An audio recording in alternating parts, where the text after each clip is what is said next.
On this episode, I'm going to show you how to make the best apple crisp recipe.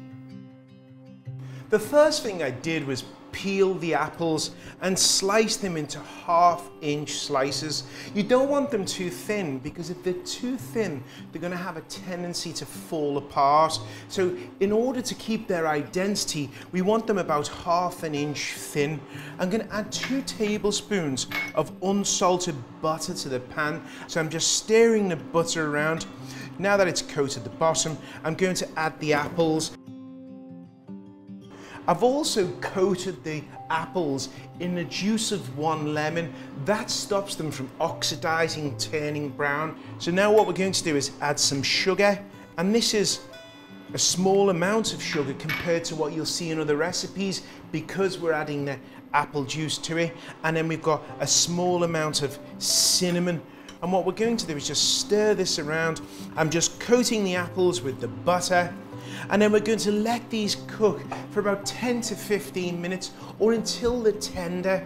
And you'll notice the apples will start to release the water content, and we're looking to get evaporation. As you look inside the bottom of the pan, you'll see the juice coming off those apples, and this stops the apple crisp from getting soggy.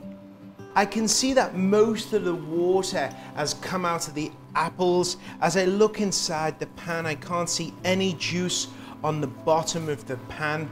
I'm going to take a pointed knife, and as I penetrate the apple, it's not finding too much resistance. And you can see that the apple is pliable as you look at it, but it's not overcooked. And that's the telltale sign that this apple is ready to come off the stove.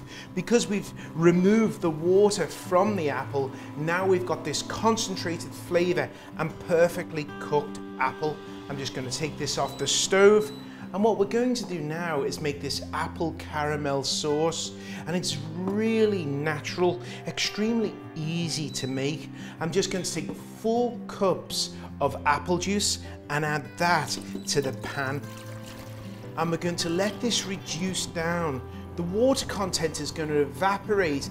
The apple flavors and sugars are going to reduce and concentrate, and it's going to give us this wonderful natural apple caramel. As I look in the pan, I can see that it's reduced beautifully. You can see those large bubbles, what we look for when we're making caramel, but you can see that it's almost the thickness of a maple syrup. We're now going to add this to the apples. So we're just bringing the apples over, and I'm just going to pour it over the apples. I'm going to do it towards the camera so you can see what we're doing. I'm just going to scrape the excess. So we're just going to fold the apples over in that caramel sauce, just being gentle so we don't break the apples. Now that we've mixed the apples with that natural apple caramel sauce, we're going to make the topping. What makes this topping different than most other crisps you've seen is that we're actually using melted butter. A lot of crisps use softened butter, and softened butter has a tendency to clump up and make these small pebbles. But what happens is, as it cooks in the oven, the heat of the apples and the caramel gives that evaporation. It causes these pebbles to melt, and then the butter goes to the bottom, and you end up with a soggy crisp. So to help prevent that, we use melted butter. I'm going to place the dry ingredients in the bowl, and we've got some all-purpose flour, and we've got some oats, and then we're going to be adding some brown sugar. Brown sugar gives us that caramel note, and then we're also going to be using white sugar, which will make this really crispy. And we're going to add some salt.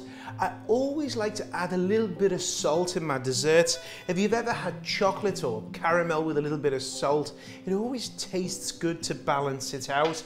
And then we're adding some nutmeg. Nutmeg is unusual for a crisp, but it does add a flavor that you haven't had before in a crisp, and it really does make it different. So we're adding some grated nutmeg, and then finally we're adding some sliced almonds. I'm just going to whisk the dry ingredients together just to make sure they're evenly mixed.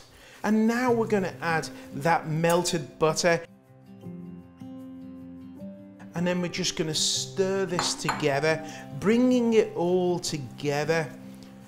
And then what I'm going to do with this one is actually just stick my fingers in. I've always found, you know, you can get a real feel for the crisp when we do this. Just bringing it all together. And we're looking to coat all the oats and the flour.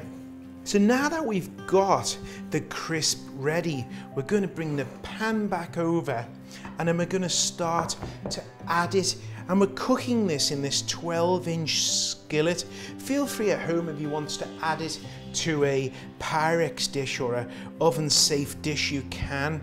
But we're just adding the topping too, just making sure it's nice and evenly placed over. Now, if you've got too much topping or you feel you want to use a little bit less, you can place this on a tray and you can actually just roast it separately. I've preheated my oven to 450 Fahrenheit. I know what you're thinking, that's exceptionally hot. Remember, the apples are already cooked. We're just looking to get that golden brown colour and have it crisp up on the top.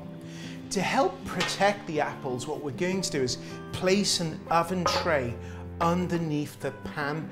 This will stop the heat from overcooking those apples underneath. I'm going to place this in the oven for about 15 to 20 minutes or until it's golden brown.